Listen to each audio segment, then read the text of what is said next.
Namaste. Namaste everyone. Welcome to second PUC physics class. Today we will discuss about nucleus, the new chapter.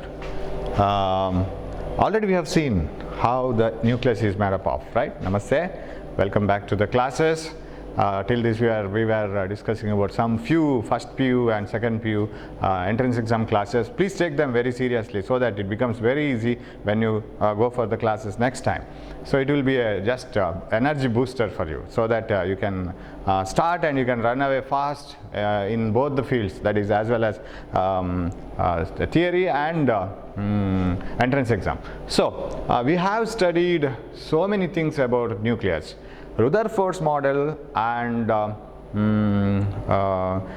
Bohr's model gave us many ideas about the nucleus, and they gave a clear picture of the nucleus, stating that nucleus is made up of very heavy particles and it is a very dense and concentrated point, and most of the space in the atom is empty, and electrons are found here and there revolving around the nucleus, and the nucleus is very heavy. Why the nucleus should be so heavy? Because it has to control all the electrons. Electrons are revolving around the nucleus and they need a centripetal force, and if they want to have a centripetal force, nucleus should be very heavy. And if the nucleus, all the mass of nuclei were much more than the mass of the nucleus, if mass of all the electrons were much more than the mass of the nucleus itself, then electrons might have taken nucleus somewhere away. It is a very replica of planetary model, that is solar system.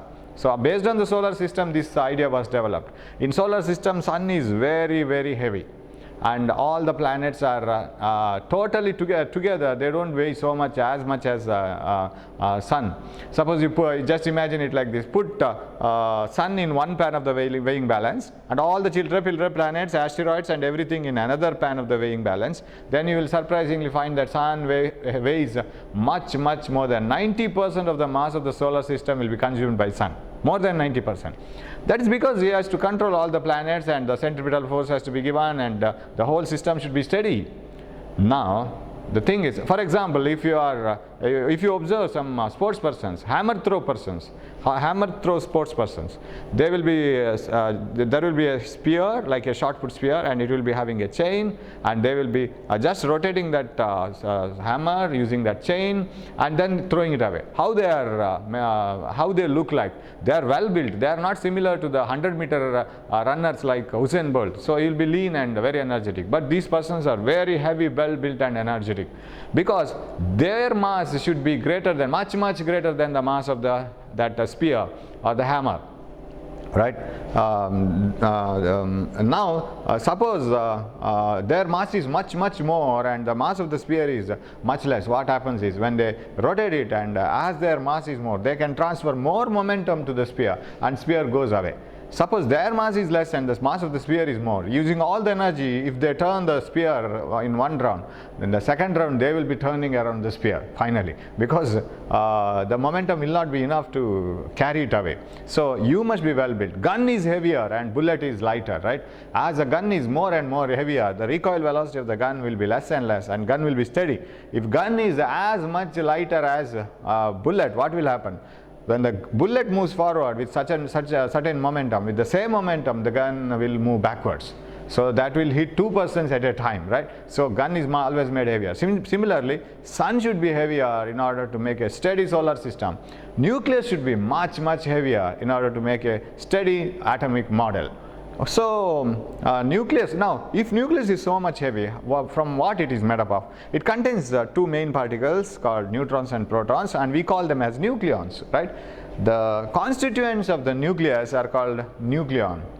As if we call all the people in India, we have varieties of people belonging to different religion, different categories, region, but we are all Indians. Similarly, those which are found in nucleus are called nucleons.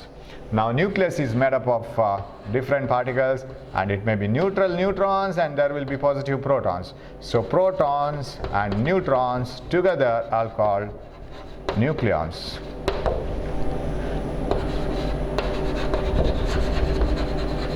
Protons and neutrons together are called nucleons.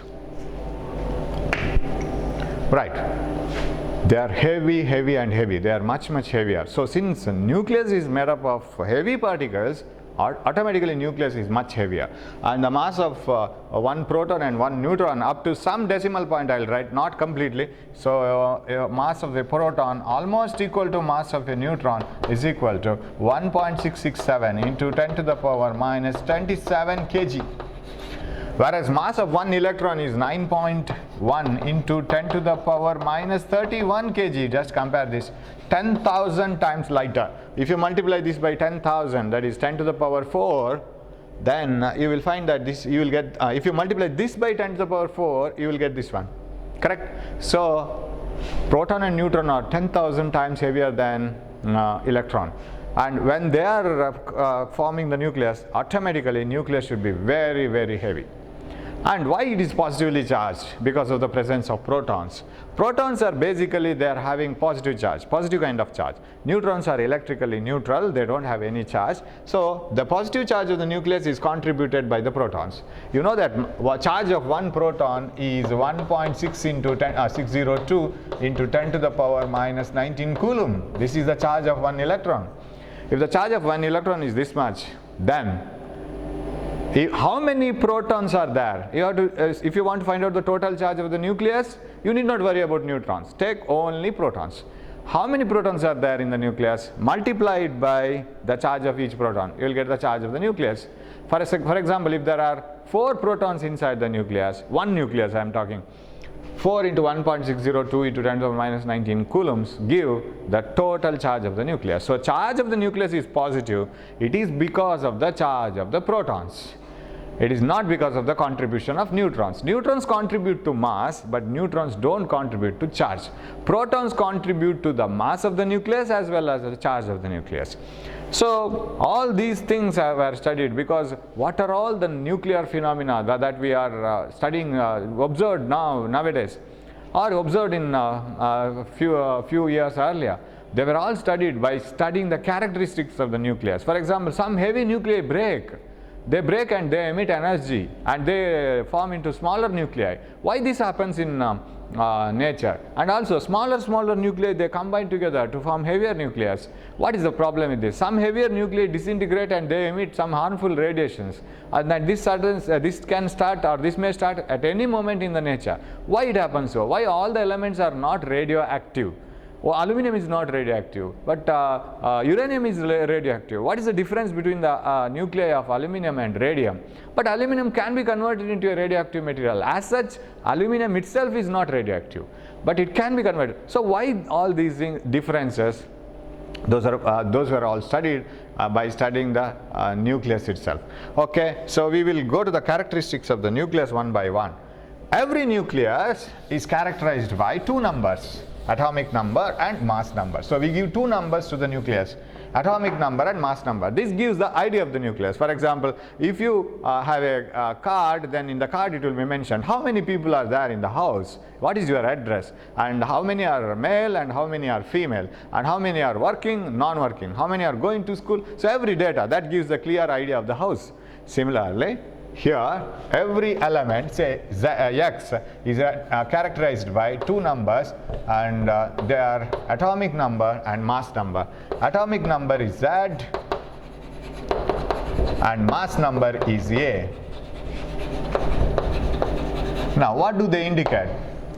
Remember, atomic number starts from A, but A is not atomic number. Z is atomic number. There is a confusion.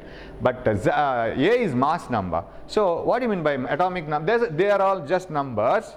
What do you mean by atomic number and mass number? Atomic number represents number of protons. Protons inside the nucleus, and remember, this number is especially to the nucleus, not outside the nucleus. Of course, sometimes the proton number may be very much equal to the electron number. Number of protons and electrons may be equal in a neutral atom. If it is an ionized atom, definitely number of protons and electrons are not equal. So you may say that number Z represents the number of electrons, but it is not safe always to say like this. But Z always represents the number of protons inside the nucleus. Okay, then what about A? A represents number of nucleons. You know what are nucleons? Nucleons are the Yes, fundamental particles that we, not exactly fundamental, the particles that we get inside the nucleus. They are called nucleons, neutrons plus protons. So this gives neutrons and protons both together. Sir, you don't have a number to indicate number of neutrons then? I want only neutron numbers. They are electrically neutral and they don't repel each other and they are very friendly. So I want the number of neutrons, sir. How can I get it? Just subtract them, because you have the total number. You have the total number of students in your class. You have the number of only girls. Then how to find out the number of boys? Subtract them. So you have the total number of boys and girls. You have only the number of girls. Find out the number of boys. What are neutrons now? Neutrons, number of neutrons is A minus Z represents number of neutrons. So this should be very, very clear to you. There should not be any doubt in this, ambiguity in this. It should be very clear always. And you should not think of and say what is this, what is that. So by usage of these numbers every now and then, it should be very clear, right? All of a sudden you can't by heart it and say all at once. You will have to repeat it, you will have to think it of again and again, and then you will get the clear idea. So A represents the number of nucleons, protons plus neutrons, Z represents the number of only protons, and then A minus Z represents the mass of only neutrons. Okay, so that is how we indicate a nucleus. You may be knowing this already, you might have studied this in chemistry. Okay, now we will move on. So, Z and A of different nuclei are different. It is entirely different. And but when we look into different elements and we arrange them in the atomic number order, and we put that in a table called periodic table. You have the all there in hydrogen, helium, lithium, beryllium, like this, carbon, oxygen, so many things. Now there are some elements which have some which look like replica and which look like brothers and sisters, and so there is some similarities. Even though atomic number and mass number are not equal, there are some similarities. Some have same mass number but different atomic number. Some have same atomic number but different mass number. Some of them have same neutron number. In some materials, some elements, the neutron number in one is equal to proton number in another, but mass number is same. So something like this. So we call them as some nuclei, right? So in brothers, sisters, and father, mother, there are some similarities, right? There you can find some similarities in them. Similarly, here are in the periodic table, the house of periodic table, we have so many brothers and sisters which have some similarities with them. So what are the similarities? Now if you take some examples, 1H1, that is hydrogen, but there is a very similar element like hydrogen, which we call it as the brother or sister, whatever you want. We will have an exact word for this. 1H2 and 1H3. See how this looks like, right? So all have same atomic number, and there are some elements which have iron and nickel, 26 and 28, correct? And this is 58, both 58. Yes, or I can put a comma here. This is one set of element, and you can have plenty of element like this, right? And you can have one more type of elements. I can have chlorine and that has to be remembered. Chlorine and potassium. Chlorine and potassium, right? And chlorine 17, 19. I think this is 30. Yeah, this is 37, right? 37, is it right? Chlorine 37. Is it okay? Yes, chlorine. Yeah, chlorine and potassium. And then you have hydrogen, helium, lithium, beryllium, right? Lithium and beryllium, right? Beryllium, lithium, and beryllium. Okay. Yes. Beryllium, hydrogen, helium, lithium, and beryllium 4. Yes. See the set of elements. We will name them, right?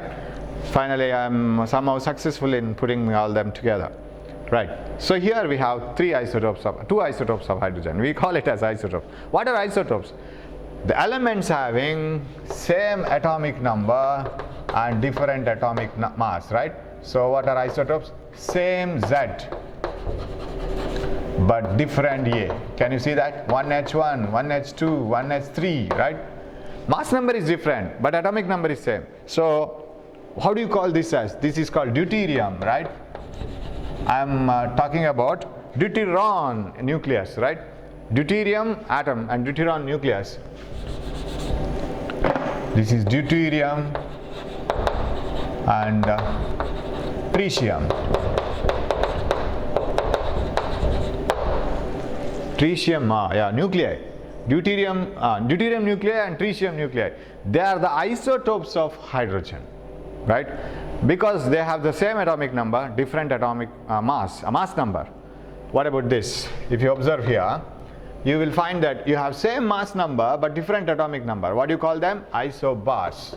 Isobars are the elements which have, you can have plenty of examples, I have given only one example here. Isobars are the elements which have same mass number but different atomic number. They are called isobars. So you may get a question of this type. Give an example. What are isotopes? Or define isotopes. Give me an example.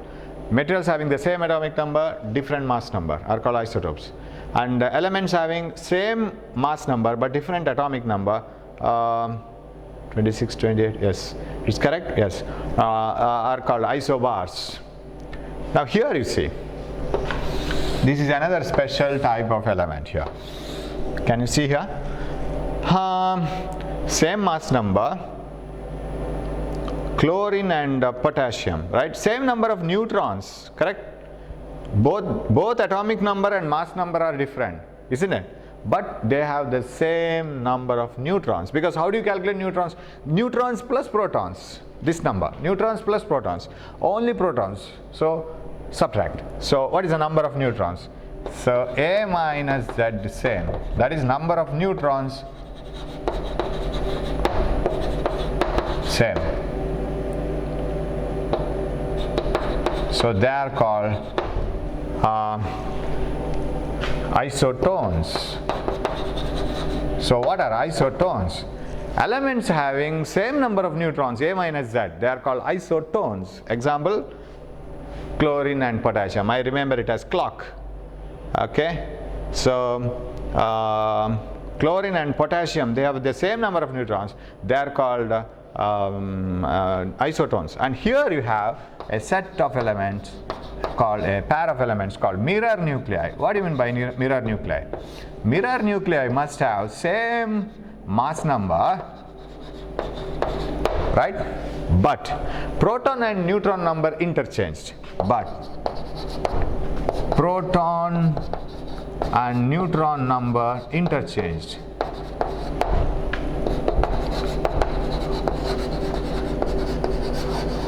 You know that in a mirror, if you stand in front of a mirror, your left side will be on the right and right side will be on the left, right? So it is laterally reversed. So proton and neutron number will be interchanged. You see, what is the number of neutrons here? 7 minus 3, 4, correct? 7 minus 3, 4 means here you see proton number. What about number of neutrons here? 7 minus 4, 3, it is here, correct? So they are called mirror nuclei. Elements having the same mass number, they have their mass number same, but proton and neutron number interchange. What do you mean by interchanging of proton and neutron number? The number of protons in one is the number of neutrons in the other. There should be vice versa also. What do you mean by vice versa? 7 minus 3 equal 4, it is the atomic number here. Number of protons, here it is the number of neutrons. What is the number of neutrons here? 7 minus 4, 3. That is the number of protons here. So it should be interchanged, not only for in one direction, in other direction also it should be true. Number of protons in one is equal to number of neutrons in the other. So such elements are called mirror nuclei. So very important one, isotopes are the elements which have same atomic number but different mass number. Hydrogen, then deuterium and tritium nuclei, triton and deuteron. Okay. Then elements having the same mass number, different atomic number are called isobars. Example, iron and nickel, right? So here number of mass number same but atomic number different. Okay. Then right?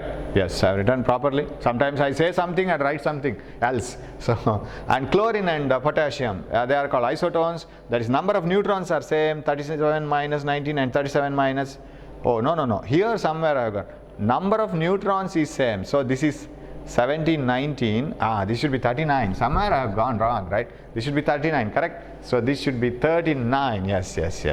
Sorry, since I have revised it, I got it, right? 37 minus 17 is, how much it is? 20, number of neutrons. Here 39 minus 19, that is also 20. Yeah, now it is correct. I had some intuition that somewhere I have gone wrong. Yes. So number of neutrons there, now it is perfect. Number of neutrons, if number of neutrons in two elements are same, then it is called, then the elements are called isotones. So here number of neutrons are same. So here it is 39 minus 17 is equal to 39 minus 19. It is one and the same. And what about here? Beryllium and lithium. Yes, this is wrong. No, this is also correct. So they have they are called mirror nuclei because proton number in one is equal to hydrogen, helium, lithium, beryllium, right? Hydrogen, helium, lithium, 3 7, right? Beryllium 4 7, correct, right? So the number of neutrons in one is equal to the number of protons in other. Number of neutrons 7 minus 4 is in the number of neutrons in the other. So these are the, yes, I am very poor in remembering atomic number and mass number. So they are called mirror nuclei, right? So this may be a question for 1 mark, right? Either with the example or why they are called so, right? We will move on. Now, some of the special properties of nuclei. Nucleus is made up of protons and neutrons. You may tell me, sir, you always say that inside the nucleus there are neutrons, protons. It is very difficult to remove protons because neutrons and protons are very tightly bound inside the nucleus. It is easy to remove an electron from an atom by supplying energy in the form of light or heat or anything, or by rubbing the two things each other. You can remove electrons because electrons are not so tightly bound to the nucleus. Of course, electrons are revolving around the nucleus and they are very less tightly bound. But protons and neutrons inside the nucleus are very tightly packed. Sir, protons repel each other by their positive charge. They have a charge, right? Both are positively charged. Don't they repel each other? Don't protons, individual protons repel each other? Yes, they repel each other. Then how come they sit together like friends inside a nucleus? What makes them to sit inside a nucleus? Suppose this is proton, say this is neutron, this is another proton, say like this, some idea here. Some nucleus. There are 3 protons, say. All the 3 protons will start repelling each other. Now, even though they repel each other, they stay together inside the nucleus. How is this possible? That is a force which binds them all together, and that is called nuclear force. And you have studied in the first year chapter, you have written it in the exam, and that is like a national anthem in the first year physics, that nuclear force is the strongest force available in nature, right? It is a very strong force and it is much stronger than electrostatic force. See, even then protons are positively charged and even then they start repelling each other with the electrostatic force. The force which binds them together inside the nucleus is very strong and they can't overcome this nuclear binding force. So it keeps them very silently. So even though protons repel each other, since nuclear force is much stronger than the electrostatic force of repulsion, they are packed inside the nucleus. Suppose you have an enemy in your class. Imagine you don't like one person in your class and you always try to quarrel with them, right? Because he is also trying to quarrel with you. And if there is always a fighting between you and I can call him as a friend, because friend is the one with whom you will always try to quarrel and try to agree with him. So friends always quarrel each other, then friendship grows. So you always quarrel with them. But when the class is going on, you keep silently like anything. You don't quarrel with your friend. Why? Because there is a stronger binding energy, that is teacher. Teacher is much stronger than you and your friend, so you silently keep yourself and act as if you are listening to the class. Even though you are repelling your friend, at that moment, that repelling force is overcome by the attractive force created by the teacher. In front of the teacher, at least you should behave as if you are friends. Because if teacher comes to know that you are quarreling every now and then in the class, then both of you will be rewarded with so many beatings or all this and this one, scoldings, everything. So in order to avoid that, you look like friends.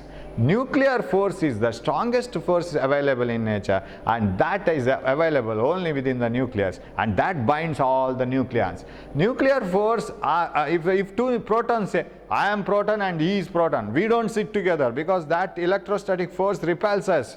We are not ready to sit together. Then nuclear force says, keep quiet and sit together. I am stronger than your repulsive force of repulsive electrostatic force. You should sit inside the nucleus, bound together.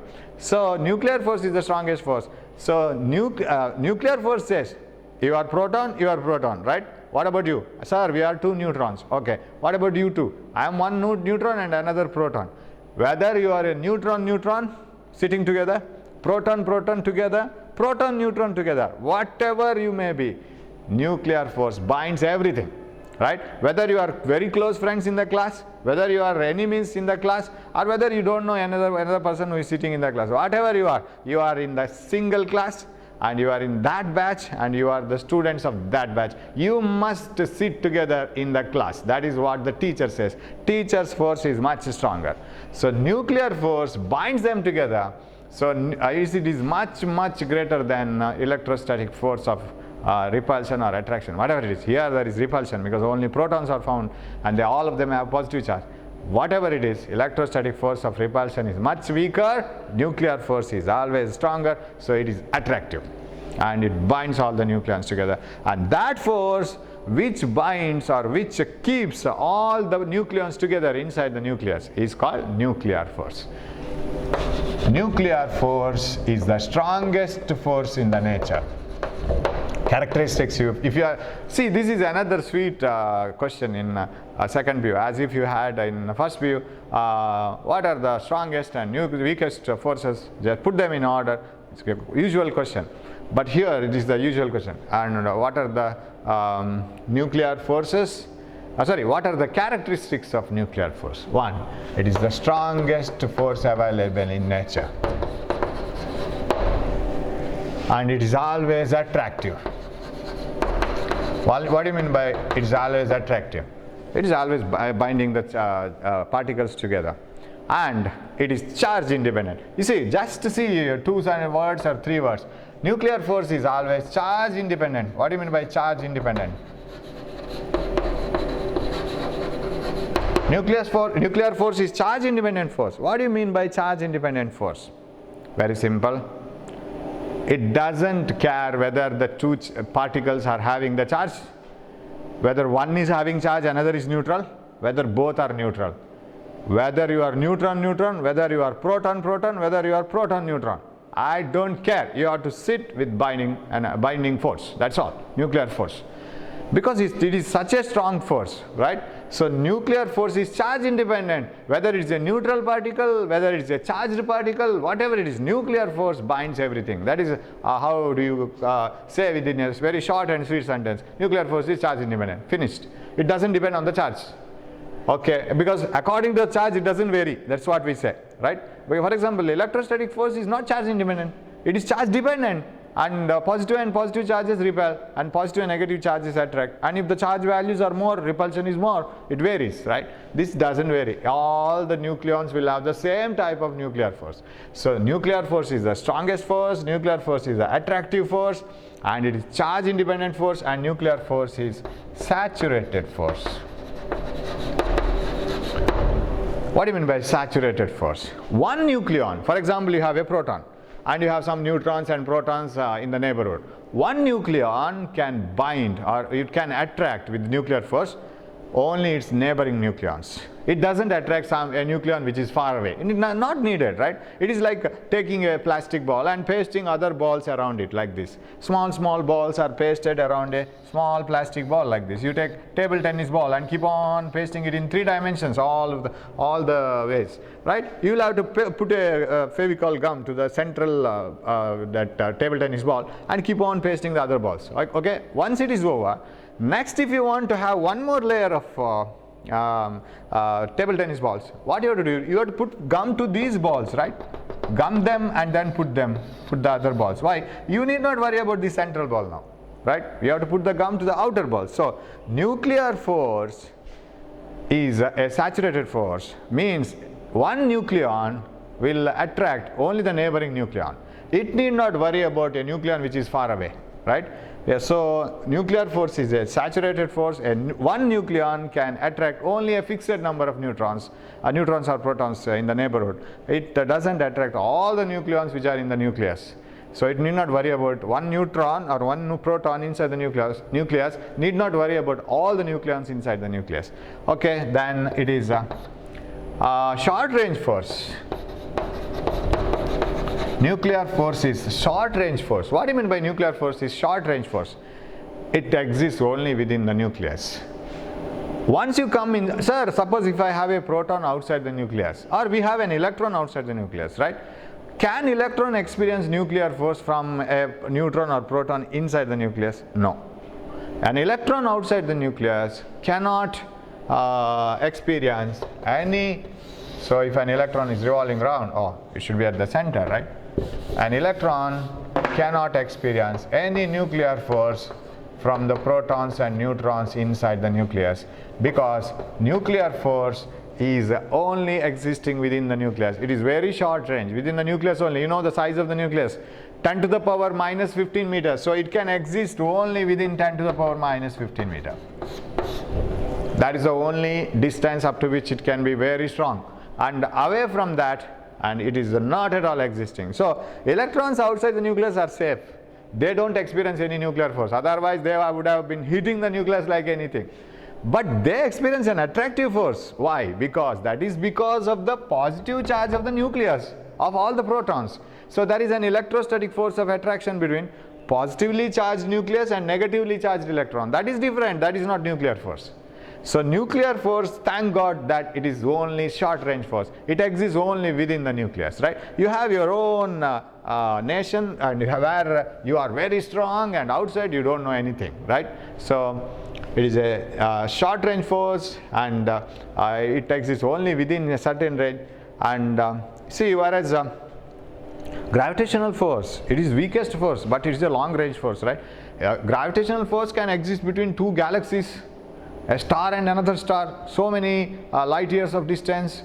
So it is a long range force. This is a very short range force, and it doesn't obey inverse square law. I don't write it, but you can use that idea also. It doesn't obey inverse square law. A nuclear force is not nothing. It is nowhere related to inverse square law. What do you mean by that?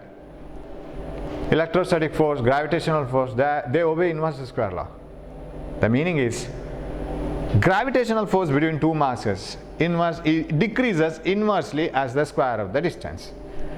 That means if you double the distance, the new gravitational force for the same masses will be 1/4 times the previous one, inversely proportional to square of the distance, right? Gravitational force is inversely proportional to square of the distance. If you double the distance, the force reduces to 1/4, and if you triple the distance, it becomes 1/9. Whereas here such things are not obeyed, because within the nucleus, only short range, within the nucleus, wherever you move, the nuclear force between the first two protons, next protons, if you name them as proton, neutron as number 1, number 2, number 3, number 4, like that. Then the nuclear force between 1 and 2, 5 and 6, 7 and 8, 10 and 11, same. It does not depend on the distance. It doesn't obey the inverse square law, whereas electrostatic force and this gravitational force, they obey inverse square law. So these are the properties, and at least you must learn how to mention the properties of nuclear force. Nuclear force is charge independent. Nuclear force is the strongest force available in nature. and it is always attractive. It is not, there is no repulsive. And regarding this, you must know one thing, that is, sir, if nuclear force is attractive, then all the nucleons should keep on attracting, and you say that it is the strongest force in the nature. It is the most strong force in the nature. If all the nucleons tightly, strongly start attracting each other, then they come closer, still they attract each other. Won't the whole nucleus collapse if it attracts so much? Already nucleus is very small, and if all the protons, neutrons start attracting each other with a high nuclear force, the electron, then the nucleus may collapse and it will form a very small single entity. Yeah, nuclear force is attractive, but at the core it is little bit repulsive. Here it is as if press a rubber ball using your hands, then what happens? There is a restoring force developed inside, right? From the center of the ball, suppose you are compressing a balloon or a ball equally from all the sides, from the center of the ball there is a repulsive force developed. So core of the nucleus, center of the nucleus, or the middle part of the nucleus is always repulsive. So at that range, and remember, in a range of 10 to the power minus 15 meters, nuclear force is repulsive, and if it is too much closer, then the nuclear force gets a repulsive nature. That is why the core of the nucleus is repelling, and the other parts of the nuclei are attracting each other. All the nucleons are attracting each other. This will balance, and that will give the stability for the nucleus. Otherwise, if everybody is attracting each other, then the whole nucleus will collapse one day, and more amount of heat energy may be produced. So nuclear force is, but when you write the properties, you don't write it as a repulsive core. A nucleus has a repulsive core. Don't write that. It is true, but when the properties asked, nuclear force is always attractive. That is enough. But under certain limitations that people know it, but for the time being it is enough. And it is charge independent because nuclear force is attractive between two protons. So what the nuclear force you find between two protons and two neutrons, and neutron and proton, it is the one and the same. There is no difference between the nuclear force between proton neutron, neutron neutron, neutron proton, right, or proton proton. So it is one and the same. It is charge independent, so saturated, and one nucleon can attract only a fixed number of neutrons surrounding it. It cannot attract too many neutrons or nucleons around it. It is a short range force. It exists only within the nucleus, and it doesn't obey inverse square law. It is same everywhere inside the nucleus. It doesn't. You can't say nuclear force is very strong at the center, and as you move away, it is inversely proportional to square of the distance. Nothing like that. It is same everywhere. So that is a beautiful properties of nucleus, because this nuclear force. Because if you don't have these clear-cut ideas of nuclear force, you can't construct a nucleus at all. This is a very beautiful model. Okay, so sir, what about the charge of the nucleus? How do you find out the charge of the nucleus? Very simple. Z, charge of the nucleus is plus Ze. What do you mean by plus Ze? Z is the number of protons, and E is the charge of a proton, magnitude of charge of a proton. That is 1.602 into 10 to the power minus 19 coulombs. Sir, what about the size of the nucleus? That is very interesting. Sir, almost all the nuclei are spherical in shape. There may be small change in the spherical shape. There may be some little bit of oval shape. But you can say all the nuclei are spherical in shape. Not exactly spherical. Because if it is a spherical if it is in spherical shape, radius of the nucleus should be same everywhere, right? But it is actually found that radius of the nucleus is not same everywhere. There is a small change in the spherical shape. Okay, let it be. Now for the time being we will conclude that nucleus is spherical in shape. Sir, do all nuclei have the same radius? That is my question. No. Size of the nucleus varies according to the number of nucleons in it, right? That is why this number ZXA, if you want to see the size of the nucleus, size in the sense volume or radius, A takes part, A gives the clear-cut idea of the size of the nucleus. What do you mean by A? Number of nucleons, neutron plus protons. More the number of nucleons, neutrons plus protons, more will be the size of the nucleus. Definitely. 10 to the power minus 15 is a range of the size, that's all. But there may be a small difference between the size of the helium nucleus, hydrogen nucleus, and uranium nucleus, iron and all, right? So they may not have the same size. So size of the nuclei vary. And it is found that volume of the nucleus, that is size, what you call the size volume, is directly proportional to mass number. Can't I say like that? Volume of a nucleus is directly proportional to mass number. What do you mean by that? As the size of the nucleus increases, it should have more and more nucleons. That is the meaning. Now, how do you write volume of a nucleus? Imagine that r is the radius of a nucleus. You can treat nucleus as a sphere of radius r. Then what is V? 4 by 3 pi r cube is proportional to volume of the nucleus, mass number of the nucleus, number of neutrons and protons. So mass r cube is proportional to A, mass number. Other things are constants. 4 by 3 pi doesn't vary from nuclei to nuclei. It is same, 4 by 3 pi. R may vary. So what is R is proportional to? R is proportional to cube root of mass number. Radius of a nucleus is directly proportional to cube root of mass number. R is equal to R naught A to the power 1 by 3. This is the formula, very important formula. So it starts from here. Volume of a nucleus is directly proportional to mass number, because more the number of nucleons, more will be the size of the nucleus. And volume is proportional to r cube is proportional to A, R is proportional to cube root of A. So R is equal to R naught A to the power 1 by 3. What is R naught? It is a constant for all nuclei, and that is called, nothing name, it is just a constant for all the nuclei, and its value may vary from 1.2 Fermi to 1.3 Fermi. Some say it is 1.2 into 10 to the power minus 15.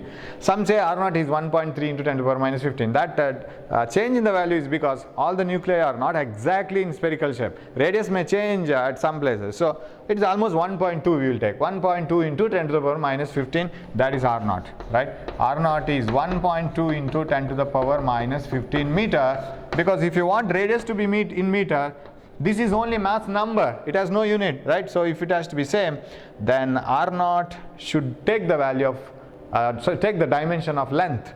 R naught should take the dimension of length. Then only the left hand side and right hand sides will have same dimension. So meter, meter, length, length. This has no unit, this is only a number. So R naught is 1.2 into 10 to the power minus 15 meter, or 1.3 into 10 to the power minus 15 meter. So R naught is a constant for all the nuclei, and almost, and R is the radius of the nucleus. So this is the size of the nucleus. So size of the nucleus, R, radius of the nucleus, is directly proportional to cube root of mass number, because volume is proportional to mass number. So that's what you have to remember. So you have still more properties, and we will come to the properties later. We will study a few more properties of the nucleus, and finally we will see why fission occurs, why radioactivity occurs. And with that, that's a very small chapter, not a very big chapter, but you can understand it very easily. So we will finish it with some 4 or 5 classes, and with some beautiful problems which you can definitely work out in the theory exam and entrance exam, right? That entrance exam part also we will go on, keep on moving. We will have a small touch with 30 or 40 questions. Okay, so this is the these are the some characteristics of the nucleus. We will meet with a few more characteristics. Thanks for watching my class, and keep reading, don't waste the time, and take care of your health. Thanks for watching the class. Thank you.